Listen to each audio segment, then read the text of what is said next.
I get asked often, when is the best time to buy or sell a home?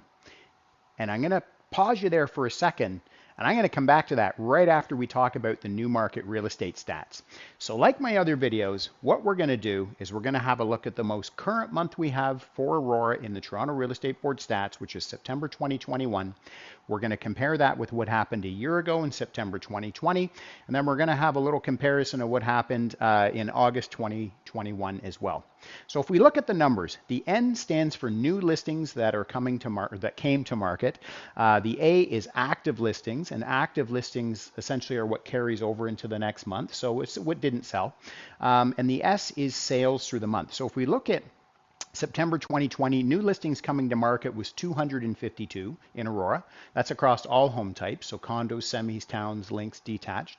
Active listings, which carried over into October 2020, was 253. And sales through the month was 151. So pretty stark contrast when you start looking at August 2021. We had 111 new listings come to market. Active listings, which carried over, were 67. Sales through the month of 107. So again, what you've been seeing in the media basically all year is that the market has been tightening up in terms of the amount of new listings coming to market, and the buying still staying actually fairly strong. So if we want to look at September 2021, new listings coming to market 144, so pretty big increase. The active listings that are carrying over into August 2021 are 88. The sales through the month are 104. So again, this is one of the first months, if you've been following my videos, this is one of the first months we've seen in probably 4 or 5 months where we've actually seen the number of new listings coming to market increase. We've been seeing now through the summer and late spring that the listings coming to market were actually declining. This is the first month, which is typical of September.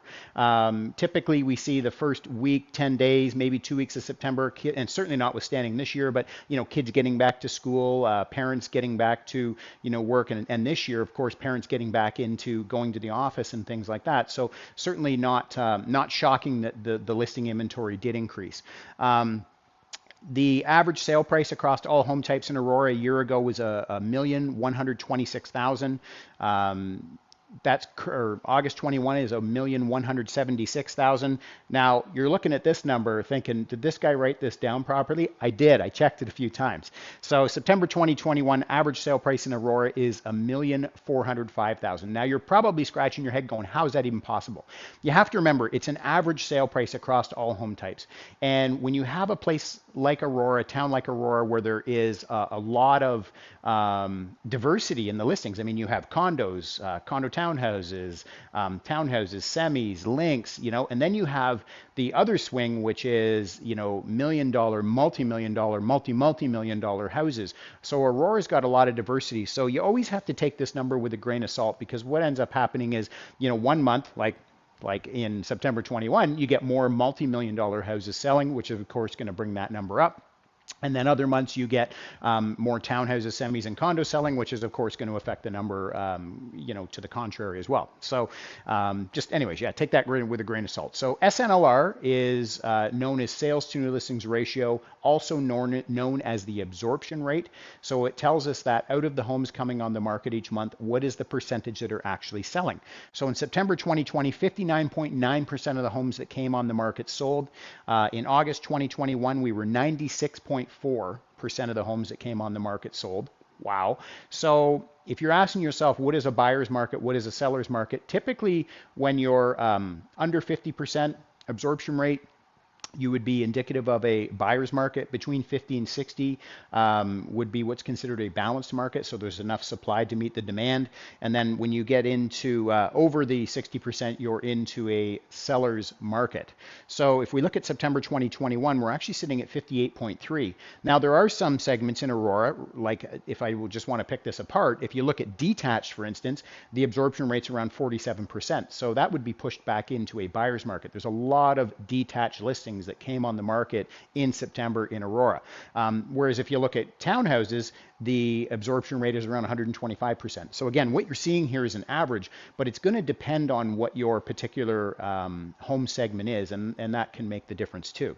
MOI stands for months of inventory or months of inventory remaining, it tells us that at the current rate of buying or at the current rate of consumption, how long would it take if no other homes came on the market after today to completely deplete that inventory. So a year ago, 1.7 months of inventory, 0.6 in August, so just over 2 weeks of inventory.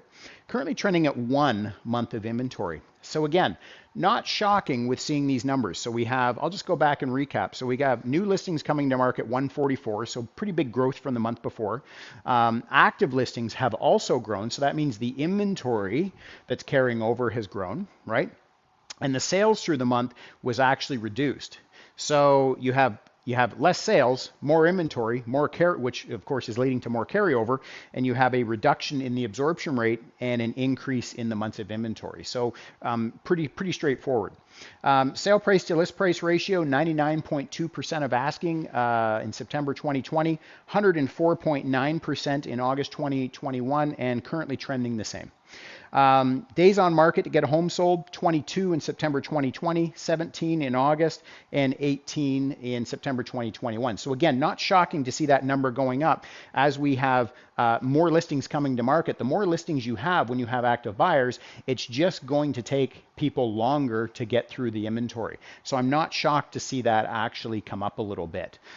So getting back to my question, when is the best time to buy or sell a home? This is a question I get all the time. I mean, in years past, it would have been like this. The best time to sell your house or buy a house would have been in the springtime because there's usually the most inventory. The second best time is actually in September when we get into that fall market. So typically people that are looking to sell in January, February, March, want to move prior to the school year starting to make sure their kids are in that school and they're living in that school zone. Typically when you're buying or selling in the September, October, you're typically looking at moving in before Christmas time.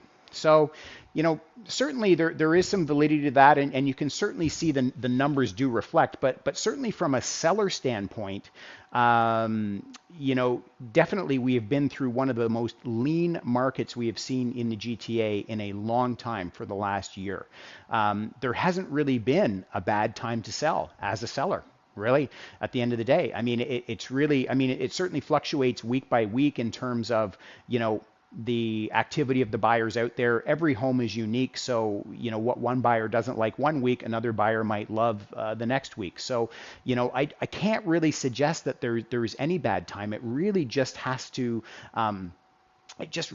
depend on what it is that you're looking, like what is it you're looking for? What goal are you looking to achieve by buying or selling? Certainly from a buyer standpoint, if you have the flexibility of time and you don't have a timeline that you need to be in something by, certainly what I would pay attention to as a buyer is the absorption rates. When you start seeing climbing inventory absorption rates, you start seeing, more inventory hanging around, that is a good market for a buyer to attack. So if you do have the flexibility of time, I would certainly, as a buyer, I would be looking at the absorption rate, and that's when I would be going. But I want to leave you with this. Have you made the decision to buy or sell? Because I have seen this so many times in my career. When someone makes the decision that they're going to buy and sell, the right things line up, the right houses line up, the right buyers line up, the right buyer for your house, the right house that you want to buy, everything just lines up. So I'm a firm believer that it actually takes a buyer or seller making the decision to actually sell or buy. I hope you found this information helpful. Any questions at all, don't hesitate to reach out. See you next month.